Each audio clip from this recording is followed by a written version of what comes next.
রাস্তা নয়, এ যেন মরণ ফাঁদ। এটা হচ্ছে লক্ষ্মীপুর জেলার কমলনগর উপজেলার করুণানগর বাজারের আগে। আমার বাম পাশে দেখতে পারতেছেন, এটা হচ্ছে 200 গজ, সর্বোচ্চ 200 গজ হবে। সামনে একটা শিক্ষা প্রতিষ্ঠান, এটার নাম হচ্ছে যে চর জাঙ্গালিয়া এসএসসি উচ্চ বিদ্যালয়। তো এরকম একটা গুরুত্বপূর্ণ স্থানে, এরকম একটা গুরুত্বপূর্ণ জায়গায় যে রাস্তা ভেঙে পড়ে আছে, উপজেলা প্রশাসনের কোনো হস্তক্ষেপ নেই। এই জায়গাটা যে ঠিক না করলে, যেমন রাতের বেলা যদি কোনো গাড়ি আসে এদিক থেকে, 100% দুর্ঘটনার প্রবণ এলাকা। এটা একদম 100% এখানে দুর্ঘটনা ঘটবে। এখানে কেননা ঘটবে, এটা হচ্ছে টার্নিং পয়েন্ট। এখান থেকে যে কোনো গাড়ি যাওয়ার সময়, অপরিচিত যে কোনো গাড়ি যাওয়ার সময় এখানে দুর্ঘটনা ঘটবে। আর হচ্ছে যে আমি আপনাদেরকে আরেকটু দেখানোর চেষ্টা করতেছি, সামনেই হচ্ছে আমাদের শিক্ষা প্রতিষ্ঠান। এটা হচ্ছে যে চর জাঙ্গালিয়া এসসি উচ্চ বিদ্যালয়।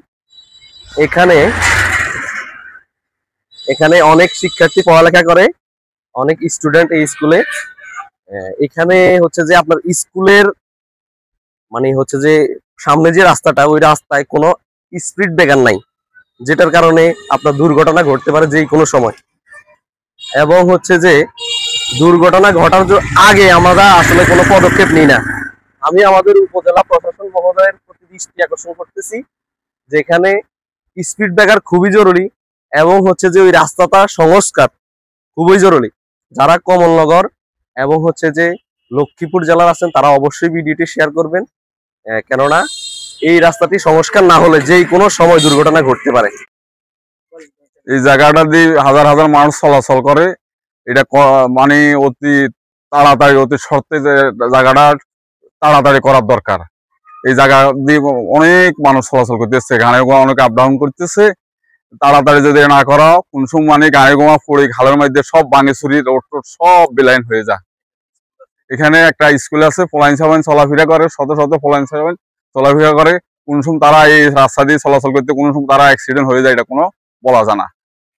এই রাস্তা দিয়ে প্রতিদিন প্রায় লক্ষাধিক মানুষ যাতায়াত করে, কিন্তু এত পরিমাণ ঝুঁকিপূর্ণ একটা রাস্তা, সংস্কারের কোনো নাম গন্ধ নাই।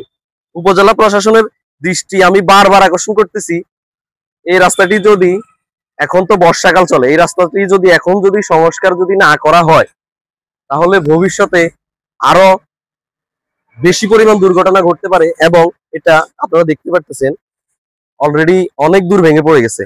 এটা হয়তো কিছুদিনের মাঝে আরো ভেঙে পড়ে যেতে পারে। খুবই দুর্ঘটনা প্রবণ এই জায়গাটা সংস্কারের জন্য জোর দাবি জানাচ্ছি।